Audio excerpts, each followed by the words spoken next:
ವಚನ ಭೂಮಿಗೆ ಬಂದ ವಚನ ವಚನ ಸತ್ಯ ವಚನ ಭೂಮಿಗೆ ಬಂದ ವಚನ ಆದಿಯಲ್ಲಿ ಇದ್ದ ವಚನ ನಮ್ಮ ನೋಡ ಬಂದ ವಚನ ವಚನ ಸತ್ಯ ವಚನ ಭೂಮಿಗೆ ಬಂದ ವಚನ.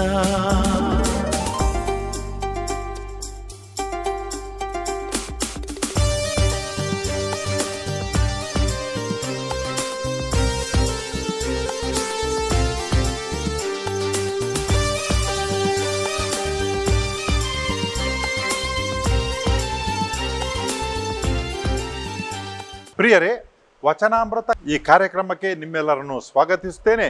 ದೇವರ ವಾಕ್ಯವನ್ನು ಆಲಿಸಿಕೊಂಡು ಈ ದಿನದ ಧ್ಯಾನವನ್ನು ನಾವೀಗ ಆರಂಭ ಮಾಡೋಣ. ಜ್ಞಾನೋಕ್ತಿ ಪುಸ್ತಕ ಅಧ್ಯಾಯ 29 ವಾಕ್ಯ 17. ನಿನ್ನ ಮಗನನ್ನು ದಂಡಿಸಿ ಸರಿಪಡಿಸು, ಅವನು ನಿನ್ನನ್ನು ಸಂತೋಷಪಡಿಸುವನು, ಮನೋಲ್ಲಾಸಗೊಳಿಸುವನು. ನಿನ್ನ ಮಗನನ್ನು ದಂಡಿಸಿ ಸರಿಪಡಿಸು, ಅವನು ನಿನ್ನನ್ನು ಸಂತೋಷಪಡಿಸುವನು, ಮನೋಲ್ಲಾಸಗೊಳಿಸುವನು. ದೇವರ ವಾಕ್ಯವಿದು, ದೇವರಿಗೆ ಕೃತಜ್ಞತೆ ಸಲ್ಲಲಿ.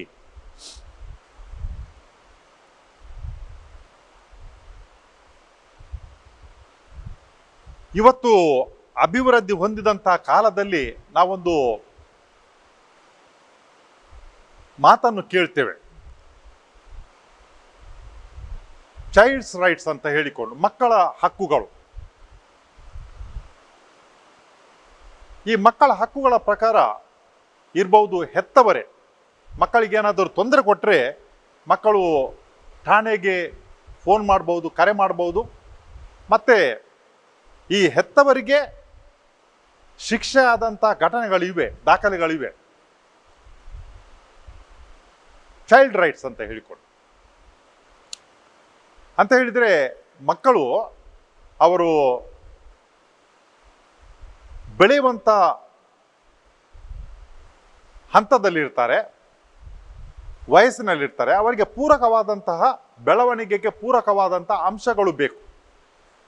ಎಲ್ಲಾದರೂ ಅವರಿಗೆ ಕೆಟ್ಟ ಅನುಭವ ಆದರೆ ಕುಬ್ಜರಾಗಿ ಒಳಗಡೆ ಅವರ ಬೆಳವಣಿಗೆ ಸರಿಯಾದ ರೀತಿಯಲ್ಲಿ ಆಗಲ್ಲ, ವಿಕಸನ ಆಗಲ್ಲ. ಅದಕ್ಕಾಗಿ ಅವರಿಗೆ ಪೂರಕವಾದಂತಹ ಈ ಒಂದು ವಾತಾವರಣ ಬೇಕು, ದಂಡಿಸುವಂಥ ವಾತಾವರಣ ಅಲ್ಲ.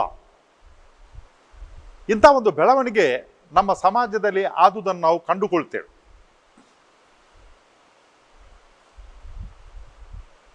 ಹಿಂದಿನ ಕಾಲದಲ್ಲಿ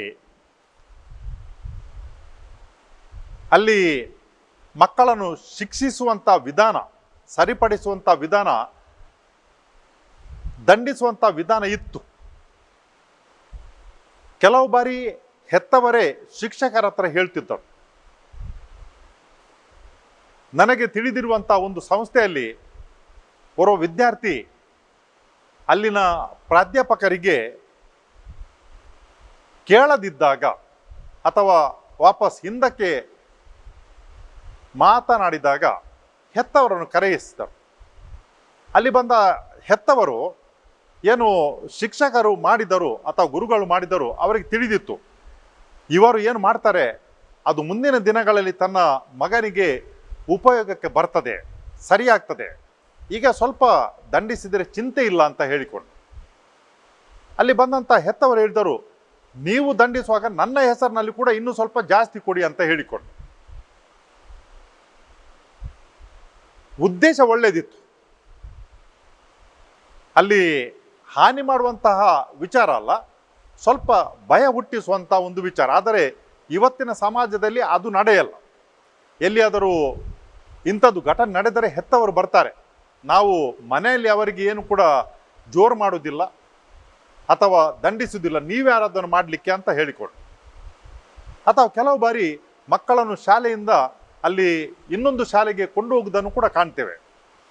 ಪಾಶ್ಚಾತ್ಯ ದೇಶಗಳಲ್ಲಿ ಶಾಲೆಗಳಲ್ಲಿ ಮಾತ್ರ ಅಲ್ಲ, ಮನೆಯಲ್ಲಿಯೇ ಹೆತ್ತವರು ಮಕ್ಕಳಿಗೆ ಏನನ್ನು ಕೂಡ ಹೇಳುವಾಗಿಲ್ಲ, ಮಾಡುವಾಗಿಲ್ಲ. ಯಾಕಂತ ಹೇಳಿದ್ರೆ ಮಕ್ಕಳು ಅವರಿಗೆ ಈ ಒಂದು ಶಿಕ್ಷಣವನ್ನು ನೀಡಿರ್ತಾರೆ. ಏನಾದರೂ ಹೆತ್ತವರು ಅಥವಾ ಇನ್ಯಾರಾದರೂ ನಿಮಗೆ ತಂಟೆ ಮಾಡಿದರೆ, ಏನಾದರೂ ಜೋರು ಮಾಡಿದರೆ, ಸ್ವರ ಎತ್ತಿದರೆ ನೀವು ಫೋನ್ ಮಾಡ್ಬೋದು, ನೇರವಾಗಿ ಪೊಲೀಸರು ಬರ್ತಾರೆ.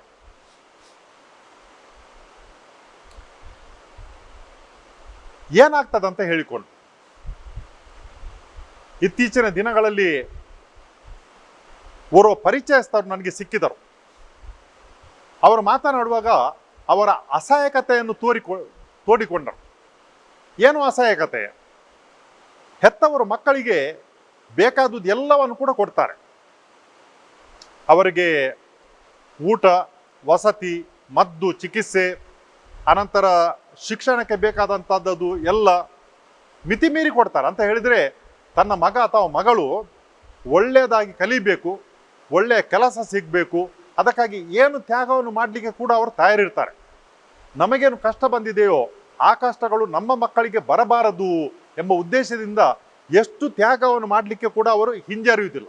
ಕೆಲವು ಬಾರಿ ಲೋನ್ ತಗೊಳ್ತಾರೆ.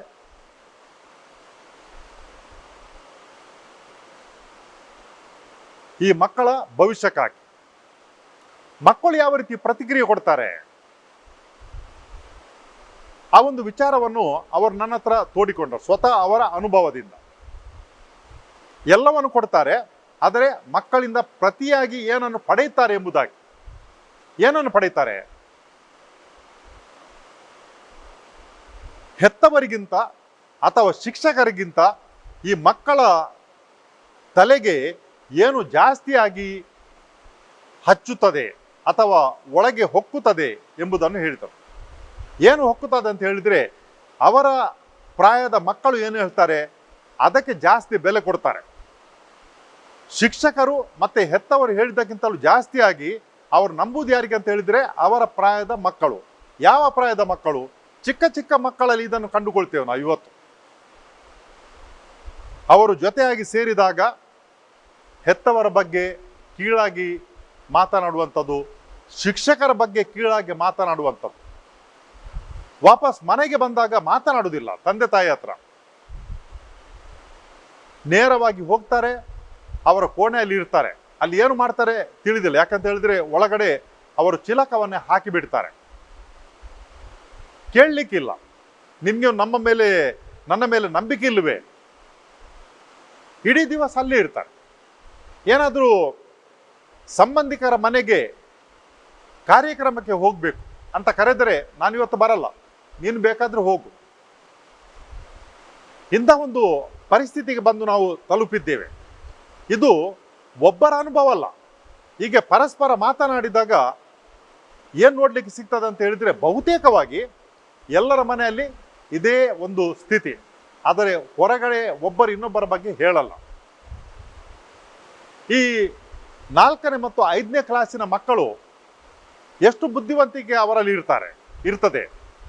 ಆದರೆ ಈ ಮಕ್ಕಳು ಅವರು ತಂದೆ ತಾಯಿಗೆ ಕೇಳುವುದಿಲ್ಲ. ಒಂದ್ಸಲ ಒಬ್ಬರು ಹೆತ್ತವರು ನನ್ನ ಹತ್ರ ಹೇಳಿದವರು, ಚಿಕ್ಕ ಮಗು ನಾನು ಹೇಳಿದ್ದನ್ನೇ ಕೇಳುವುದಿಲ್ಲ ಅಂತ ಹೇಳಿಕೊಂಡು. ಈ ಸ್ಥಿತಿ ಇವತ್ತು ಬಂದು ತಲುಪಿದೆ. ಇರಬಹುದು ಕಾರಣಗಳು. ಮುಂಚಿನ ಕಾಲದಲ್ಲಿ ಅನೇಕ ಮಕ್ಕಳಿದ್ದರು ಮನೆಯಲ್ಲಿ. ಆಗ ಹೆತ್ತವರಿಗೆ ಎಲ್ಲರಿಗೂ ಕೂಡ ಬೇಕಾದಷ್ಟು ಸಮಯವನ್ನು ಕೊಡಲಿಕ್ಕೆ ಸಾಧ್ಯ ಇರಲಿಲ್ಲ. ಈ ದೊಡ್ಡ ಮಕ್ಕಳು ಚಿಕ್ಕ ಮಕ್ಕಳ ಕಾಳಜಿಯನ್ನು ತೆಗೆದುಕೊಳ್ತಿದ್ದರು. ಈ ಹೆತ್ತವರು ಹೊಲಕ್ಕೆ ಅಥವಾ ಇನ್ನೆಲ್ಲಿ ಕೆಲಸಕ್ಕೆ ಹೋಗ್ತಿದ್ದರು. ಅಲ್ಲಿ ಹೊಂದಾಣಿಕೆ ಇತ್ತು, ಅಡ್ಜಸ್ಟ್ಮೆಂಟ್ ತುಂಬ ಇತ್ತು. ಆದರೆ ಇವತ್ತು ಮಕ್ಕಳ ಸಂಖ್ಯೆ ಕಡಿಮೆ ಆಗಿದೆ. 1 ಅಥವಾ 2 ಮಕ್ಕಳು ಮಾತ್ರ. ಹೆತ್ತವರು ಬೇಕಾದ ಎಲ್ಲವನ್ನು ಕೊಡ್ತಾರೆ. ಏನಾದರೂ ಸ್ವಲ್ಪ ಕಡಿಮೆ ಆದರೆ ಅಲ್ಲಿ ಸಿಟ್ಟು ಬರ್ತದೆ. ಮತ್ತೆ ಹೆದರಿ ಹೆತ್ತವರು ಬೇಕಾದನ್ನು ಕೊಡ್ತಾರೆ. ದೇವರ ವಾಕ್ಯ ಏನು ಹೇಳ್ತದೆ?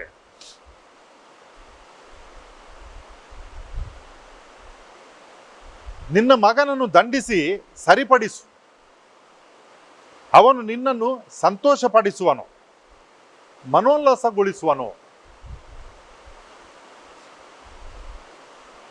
ಶಿಕ್ಷೆ ಅದು ಯಾರಿಗೂ ಕೂಡ ಖುಷಿ ಕೊಡುವುದಿಲ್ಲ.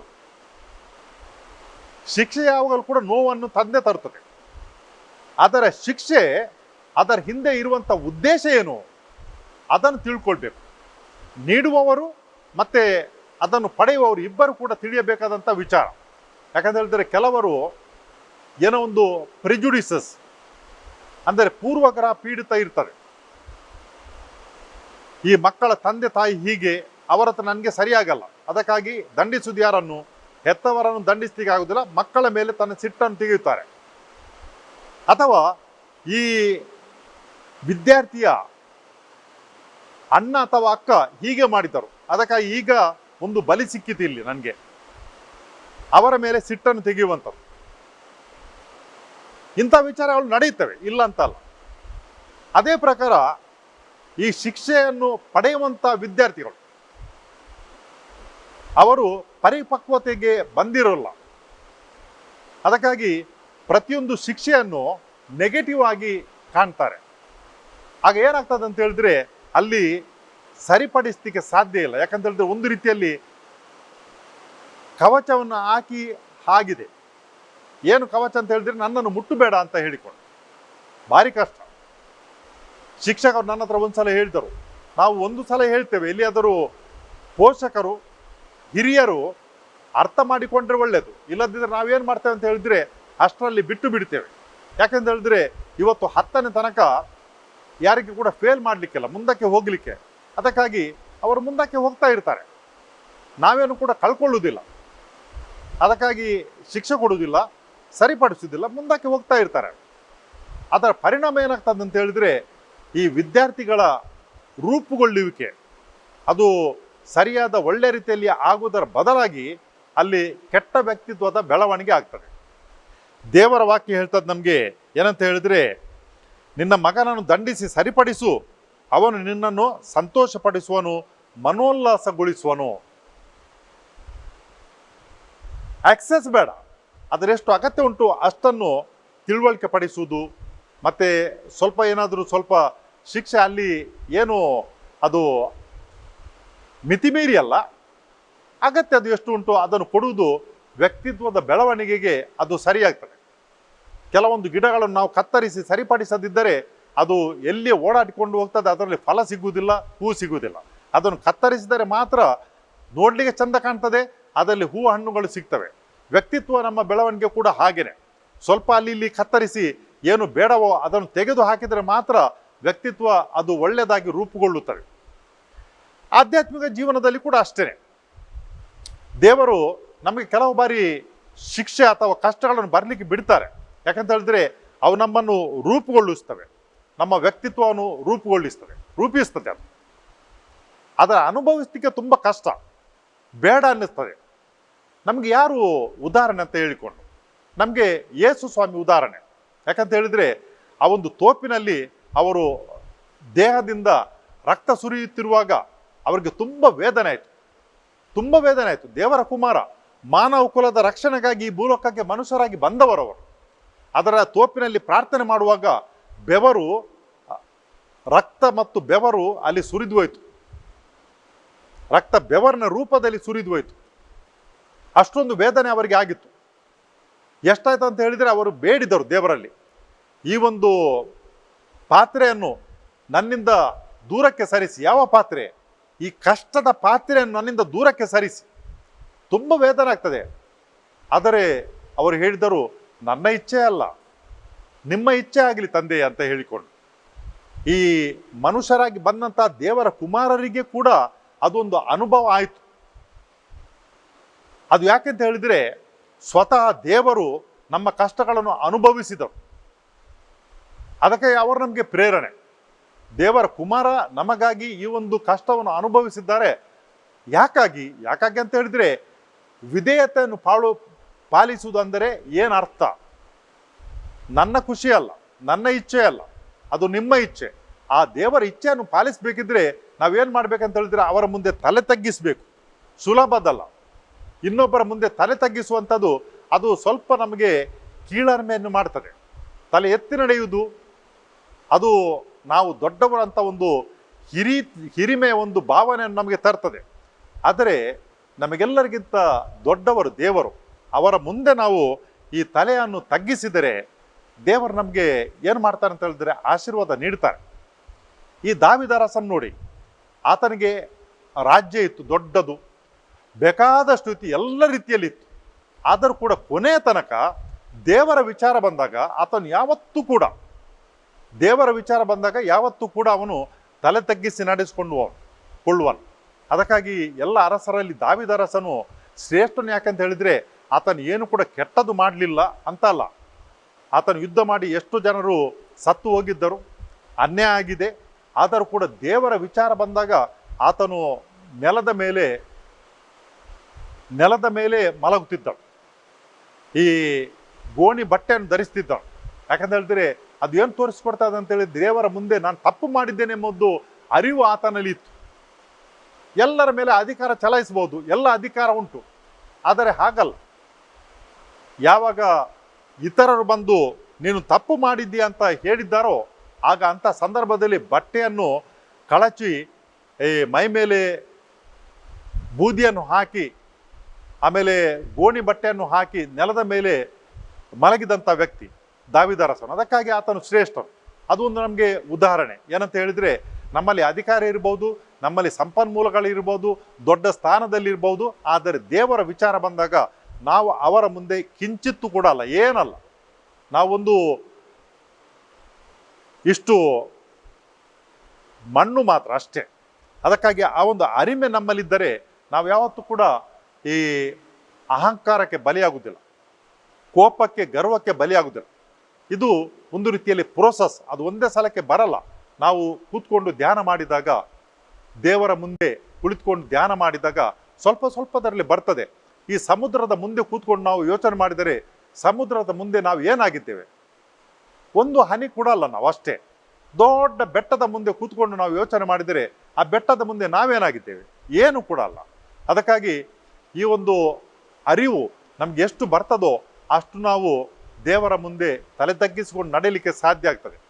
ನಾವು ನಮ್ಮ ಸುತ್ತಮುತ್ತಲಿರುವಂಥ ಮನುಷ್ಯರು ಯಾರು ನೋಡ್ಬೇಕಂತ ಹೇಳಿದರೆ, ಯಾರು ದೊಡ್ಡಸ್ತಿಗಿಂತ ಮೆರೆಯುತ್ತಾರೆ ಅವರ ಉದಾಹರಣೆಯನ್ನು ನಾವು ನಮ್ಮ ಕಣ್ಣ ಮುಂದೆ ತರುವುದಲ್ಲ. ಯಾರು ವ್ಯಕ್ತಿಗಳು ಈ ದೊಡ್ಡ ಸ್ಥಾನಕ್ಕೆ ಹೋಗಿದ್ದಾರೆ ಆದರೂ ಕೂಡ ತಲೆ ತಗ್ಗಿಕೊಂಡಿದ್ದಾರೆ,